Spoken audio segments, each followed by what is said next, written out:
Guys, Merry Christmas. Here is your cook along, dine at home video for your Christmas dinner, which I guarantee will be a lot easier than last year's. I guarantee it. Thank you so much to absolutely every one of you who has purchased a dine at home Christmas box. You are absolutely incredible. I really, really hope that this box brings you some joy and some happiness and some sort of theatre and love, because that's what it's meant to do. And obviously, I really appreciate the love that you've shown me and Dine at Home as a result of that. And yeah, I just think it's absolutely fantastic. Me and Mike have been working our nut off this week, trying to get everything done. We literally did 160 auction puddings today because we wanted to make sure that it was literally ready to go when it comes to you. So I really hope you obviously sort of see the work that's gone into it and obviously enjoy it. But more importantly, he's going to make your Christmas dinner a hell of a lot easier. So we'll move on straight away with the beautiful Cotswold Crunch. It's probably my favourite flour. 9 different grains in there. We make it into like a sort of a milk bread essentially, tear and share. So obviously bake it for 5 minutes at 180 degrees. When you have your box delivered, make sure you take your Marmite butter out because it's really cold in the box and equally it's cold outside, so just make sure it comes up to room temperature and you can enjoy those together. Also because the starters are velouté, i.e. a soup, that goes really well with your soup as well.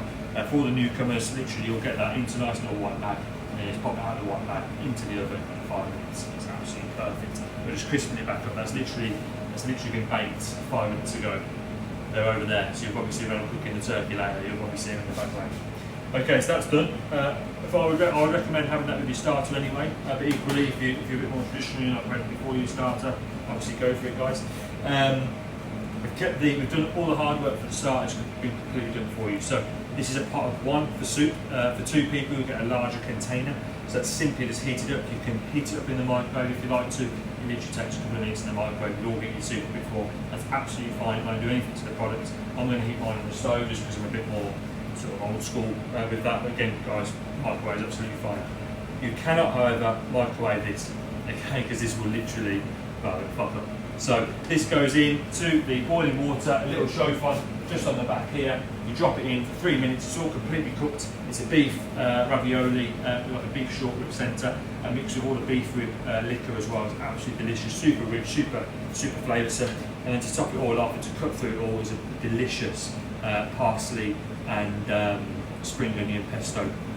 Absolutely stunning. Loads of parmesan in there as well. That's just to finish the dish off on the side, on top of the tortellini. So I'm just going to drop this in, guys, for 3 minutes. That's all, 3 to 4 minutes. Just make sure it's nice and piping. Obviously, the beef is completely solid now. So when I pop it in, after about 3 to 4 minutes, the pasta will balloon out slightly, so it get a bit larger, and that obviously means it's ready to come out and cook. That's required enjoy the room temperature, and this obviously just reheated in the microwave in a pan. So join me in 3 minutes, and we'll come to plate everything up for your starters, make it as simple as possible. See you in a little bit. Okay, guys. So it's been about 3 minutes on the starter. So my soup, as you can see, is steaming. So it's coming to the boil now. It's beautiful, ready to serve. I say we've made that really, really thick. So if you do want to let it down, just pop a little bit of veg stock or chicken stock, or even a little bit of water in there as well. It's absolutely fine. Just adjust the seasoning accordingly if you need to. And then with your ravioli, very gently, we've got this sort of pasta chauffe on here. Obviously, I use, guys, just boiling water with a little bit of, with a little cage spoon or slotted spoon would be absolutely perfect. Now, as you can see, guys, it's obviously ballooned up and it is like super soft. Okay, so a slotted spoon would probably be perfect. And that's basically because we put a lot more sort of the beef liquor through here, so that the flavour is just going to be unbelievable. As we always do, finish off with a little bit of extra virgin olive oil.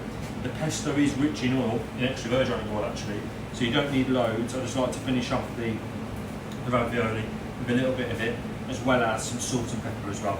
That's personal choice. You do not need to do that as well. Trust me, the ravioli is seasoned well and truly enough, so you don't actually need any more.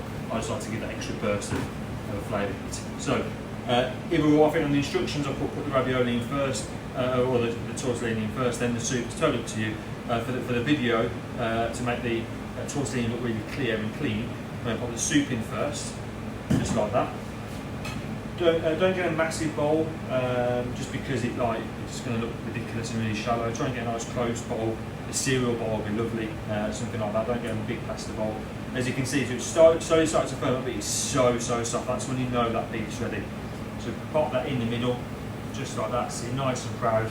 And then literally, this is a pot for two, and it is super strong, guys. This is it's really rich. Spring onions, as you all know, they're certainly not shy of flavour and intenseness. So with this, the smell is just unbelievable. And with that, just literally like that, and just pop that right in the centre. It's almost no frills cooking, but trust me, the flavour and the result of that dish is just incredible. So there we are, guys. Here is your Christmas starter.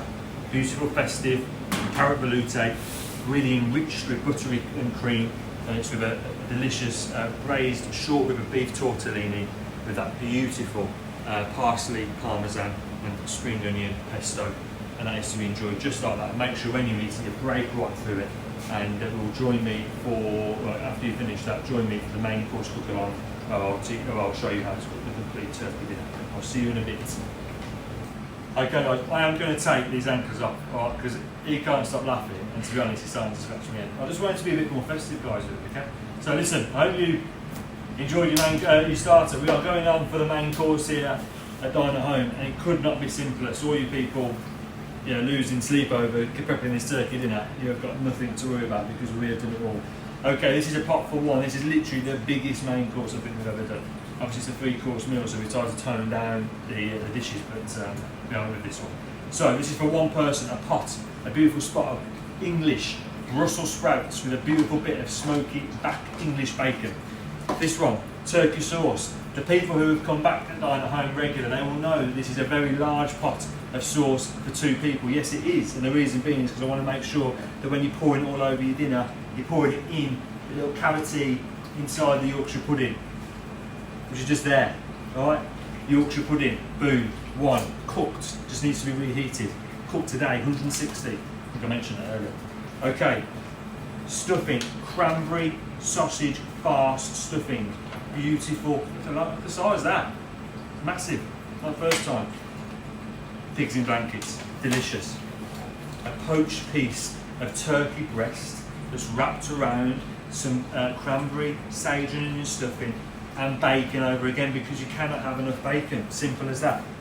Also inside, garlic, herb, butter. Don't worry about it. Thank me later. Absolutely fine. In here, parsnips, honey, butter glaze with a little pinch of thyme. Again, hard work done for you. Completely cooked. Separate to your chestnut. You're probably thinking, hang on the menu it says chestnut butter with my sprouts and bacon. Yeah, you're right. Separate pot, ready to go. Cook. Simple as that. Finally, a dirty duck fat fondant that's been roasted in duck fat, braised in duck fat, ready to go. Wow. Ready to start. Wow. It's so simple. So simple. So, pan on. Really low heat on the back, okay? So it's literally the lowest heat that can go. All we want to do is just very gently caramelise this bacon that is on the turkey. The turkey, I would hope now, if you've read the instructions, should have been pulled out for in and around about an hour at this point. It needs to come up to room temperature, guys. I appreciate it is already cooked, but it needs that time for the middle to come up to room temperature. Okay, the butter will stick onto that turkey parts. You can see all the beautiful parsley and garlic and herbs. There is a crisscross of string going across, so I'll come back to later, but don't worry about that. Don't take it off now. Leave it on there. Okay, so we're going to move over. Because the rest of it's all been cooked, all we're going to do in the pan is the turkey and the parsley. That's it. And the reason being, we just want to add a little bit more flavour to them. Everything else is going onto a tray, into the oven, boom, done. Okay, come over and join us just to do the turkey. Okay.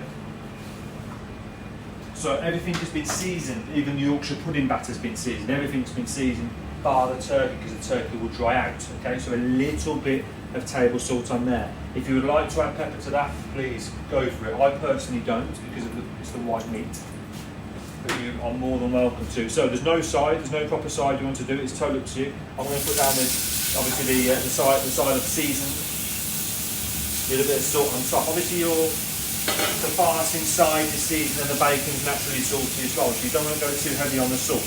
In essence, the whole dish is quite rich, so again, we don't want to go too heavy on the salt. It's always just a just to make sure we've got that turkey sorted as well. This will take seconds to colour, literally seconds.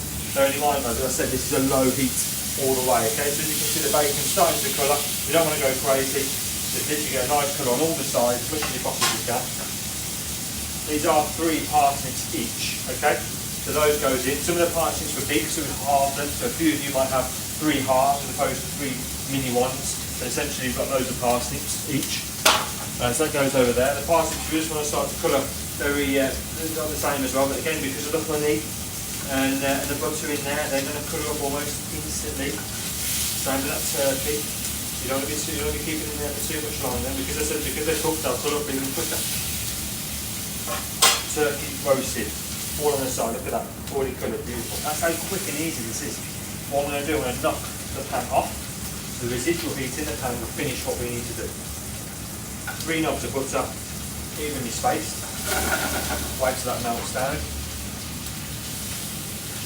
The turkey is just gaining colour all the time. All the time. As you can see, the parsnips, beautiful colour on the parsnips. That butter and that honey is starting to caramelise beautifully. Now what you can do, guys, what I did say in the instructions, you can actually, if you would like to, there's no actual proper way of doing any of this, you can leave that in the pan and cook that in the pan if you would like to, for the same amount of time as I've mentioned. Or you can transfer it all onto one tray. It's totally up to you. The only benefit of leaving it in the pan is because that butter will engage with the turkey, engage with the parsnips, and it may just be a tiny bit more flavoursome potentially than it would be on a tray, but it's certainly nothing to worry about. We've sorted the flavour already for you, so you haven't got to worry about that. For the ease and the fact that I put it on the instructions, I'm going to transfer it onto this tray, but please don't feel that you have to.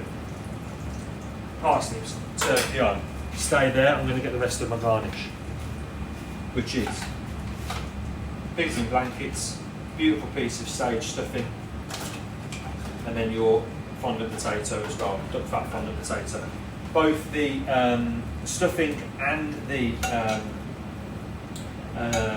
pigs in blankets have literally just been flashed, so they do need to be cooked. They do need to be finished off in the oven. Okay, there we are. Still an extra one. This is for one person. Remember, all that in the oven, 10 minutes. Okay. As I said to you before on the instructions, every oven's different, so we need to make sure that the centre of that turkey is nice and hot. So do the old test. Little knife or a kebab screw, anything in there. Take it on your tongue, but 10 to 12 minutes should be absolutely perfect at 180 degrees, and that's it. Okay, just before you go, I'm just going to say that very simply, as I said on the instructions, when that tray comes out, your Yorkshire pudding goes in for 2 to 3 minutes just to heat through, that's all it needs. In the meantime, heat up your turkey gravy and also your sprouts. This is super simple, you do not need to you don't need me to show you how to do it. The butter is for 2 people, okay? This is for 2 people, it's way too much for one. 2 people, that goes into a pan, just a little saucepan. It melts, you throw in your sprouts and bacon, you heat it up. Done. Okay, it's that simple. Join me in 10 minutes, I'm going to crack on with this, I'm going to get my sauce on. Join me in 10 minutes when that turkey's coming out and I'll show you the rest of the plating, okay? See you in a bit. Okay guys, so my 10-minute timer has just gone off on my turkey tray. Okay, so I'm going to get it out. I'm only going to be quick because I've got my sauce on the back here. Just put it on. I've just put my sprouts on as well. I've knocked that off because the butter was starting to melt quite rapidly. So I just mixed my sprouts and bacon through. That's it. I'm on there. Super simple. Okay, so you can hear it sizzling away. The smell is absolutely unbelievable. As you can see, the bacon and the sausage starting to caramelise up, as has the stuffing. So have the beautiful parsnips as well. Beautiful fondant potato, and obviously the turkey's there as well. Okay, so I'm going to leave that on the tray for 2 to 3 minutes. That'll be absolutely perfect. It doesn't need to go anywhere else. You can just stay on the tray, and with the residual heat, you just need to all relax a little bit now. Same with all your potatoes, same with your parsnips, turkey. The lot needs to relax. It's going to go into the oven for 2 to 3 minutes, just so it's nice and soft now, just so it firms up just a little bit, crispens up. 2 to 3 minutes. Sauce is on, sprouts are on. See you in 2 to 3 minutes. Okay guys, so it's been 2 minutes, so my sauce is all up to heat, my sprouts and bacon is still there, absolutely piping hot. My tray of goodies all there as well, so it's just the Yorkshire pudding we need to finish off. It's literally crisping up straight away. You can actually see, that there's a little bit of oil coming out the top, foam and all that, and it is like, yeah, it just smells delicious, it's super crispy. as well, which is up there, which is exactly what we need to do. I'm just going to pop the oven on, and that is literally your Christmas dinner done. Like, I haven't done anything, I haven't hidden anything from you. You'll see when you cook it, that's exactly what it is. It's so simple. For my main course, because I think for a Christmas dinner, I think you can obviously plate it all as you do is absolutely fine. For me, I want to sort of showcase it up a little bit. So with the sprouts, I've just got a little bowl. Sorry, with the parsnips, I've just got a little bowl for the parsnips, and then with the sprouts as well. I've just got a separate bowl for that as well because I'll just be literally running everywhere. So I'm just going to pop those into a little bowl, like bacon on top. Delicious. Side. I've got a little jug for my sauce, gravy. It is quite thick, I've just heated this up. Please don't rapidly boil it, it just needs to be heated, that's all. If you boil it and reduce it, not only does it get too thick, it also gets a little bit too salty, it can be a bit too flavoursome. So believe it or not, a sauce can do that, so please just be careful. If it does get too thick and you have overboiled it or you boiled it for whatever reason, just put a little bit of water in. Trust me, don't when you stop or anything like that, just put a little bit of water in just to get that consistency back and you'll be absolutely fine. So on the plate we're going to go turkey. We're going to go beautiful buttered fondant, duck fat fondant potato. Pop that just on the side as well. We've got a nice piece of stuffing with cranberries and obviously your pigs in blankets as well. So as I mentioned at the start of the film, or at the start of the main course, there is a little bit of twine, which is butcher string, going in a crisscross. So that's one off. The other one is obviously the other way. So just flick underneath. Make sure it's on show. Try and get a nice sharp knife if you have. And just pop that up as well. It's only a crisscross, that's all it is. Okay? That's off, make sure you do that. And then guys, it's totally up to you. You can serve it as a nice parcel as one if you'd like to. You can slice into 3 or 4 if you would like to. I just like to show it in half, that's what I'm going to do. You can trim it if you'd like to, but I think it's an absolute waste. So straight down the middle, just like that. Wow. And there we are guys. That is your turkey. Beautifully cooked. Smelling absolutely beautiful, beautifully hot inside. Make sure that centre is beautifully nice and hot. It was too hot to handle. Make sure it's nice and hot in the centre. It's all been pre-cooked as well, guys. You're absolutely fine. That stuffing in the centre is absolutely stunning. Yorkshire pudding on the back, stuffing on the side, and the pigs in blankets just on the side of that. I'm going to serve it now. Does that stand up? Yeah, it does. Serve it now, and then guys, all you need to do is just sauce that meat. As I said, just make sure the turkey parcel inside is beautiful and hot, it's piping hot, and that'll be absolutely fine. That is your Dine at Home Christmas dinner, which I'm going to sauce all over that meat, all over that, and inside that cavity. When you burst into it, there's still some sauce left in there. Beautiful turkey parcel, guys, with your duck fat roasted fondant potato, your beautiful cranberry stuffing, with your pigs in blankets, Yorkshire pudding, side of sprouts with chestnut butter and bacon, and then your honey glazed little baby parsnips. And that, guys, is your Christmas main course done in 10 to 15 minutes. The easiest main course you've probably ever done for Christmas. I really hope you enjoy it. Join me after the main course for your chocolate fondant dessert. Hope you enjoy, guys. Thank you. Okay, guys. So hope you enjoyed your Christmas dinner. Thought it was delicious. We move on to the finale, which is a beautiful chocolate fondant. Okay, a dark chocolate fondant. And like I've said on the instructions, every oven is different. Just like the turkey, this one takes 10 minutes. It's a professional oven. At home, it might take 15 minutes. I don't know. So basically, I just want you to ensure that you cook this properly. So this is going to go in. It's a tried and tested recipe. This is going to go in at 180 degrees for 9 minutes. Okay. It also requires a little 2-minute rest as well, just to sort of firm up a little bit. So 9 minutes. What I'm going to do, I'm going to show you when I take it out of the oven. I'm going to show you exactly because it volumizes and it rises like a bit like a souffle. So it rises up to near the top, not quite the top, but near the top. It sort of domes a little bit as well. I want to make sure that you get to that level, because if it comes out looking like that, we know it's not cooked, okay? So 9 minutes at 180. You know you're a hell of a lot better than I do, so you sort of change it as and when you need to. If you need to have a bit more time, I'll do it. Just to see it, after 9 minutes, that's exactly how it should look like, okay? So see you in 9 minutes, and this goes off, and we'll talk about the garnish after that, alright? Okay guys, so it's literally, the timer has just gone up and it's been 9 minutes. Okay, so I'm going to get it out right now and I will show you exactly how your fondant should look. So as you can see, it's started to sort of souffle up, so it has come up, but in the centre, if you press that, that's the soft part of the fondant, okay? So you're just going to leave that to rest for like probably 1-2 minutes, that's all it needs. It just needs to firm up ever so slightly. You have your brandy or your cognac custard, which is just for one person in there. I would personally recommend that to be enjoyed at room temperature. I wouldn't heat it. But you can do if you're used to, obviously heating your custard is absolutely fine, but as I said in the instructions, it has been made with egg yolk. So if you heat it too harshly in the microwave, it will curdle. There's no two ways about it. And then in your little pots is a peluche of each rum and raisin ice cream that we blended, so the raisins aren't whole. We blended that down, so it's all ready to go. Okay, so that's relaxed a little bit. Obviously the most nerve-wracking thing is, obviously I know a lot of customers phoned up and wanted to make sure that we cooked it beforehand, which is absolutely fine. We've buttered it all, and it should, the reason why the rest as well, because it starts to shrink slightly as well, so it should shrink away. So if it doesn't fall out straight away, don't worry, because you can just come back to it in 1 or 2 minutes time. I'd recommend just very gently holding the bottom of it. It's already starting to fall out, see? It's just starting to fall out, so very gently hold the bottom with your fingers, and then pop it over, and it should fall out, something like that. What I'm going to do, I'm going to bring you around, and then I'm going to cut into it.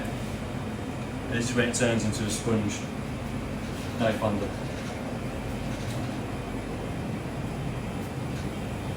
Okay, cool. So there's your fondant. It's nice and firm on the outside, and beautifully buttered. In the centre, with the rest, you should just pile into it, and then all that fondant should just come out, just like that.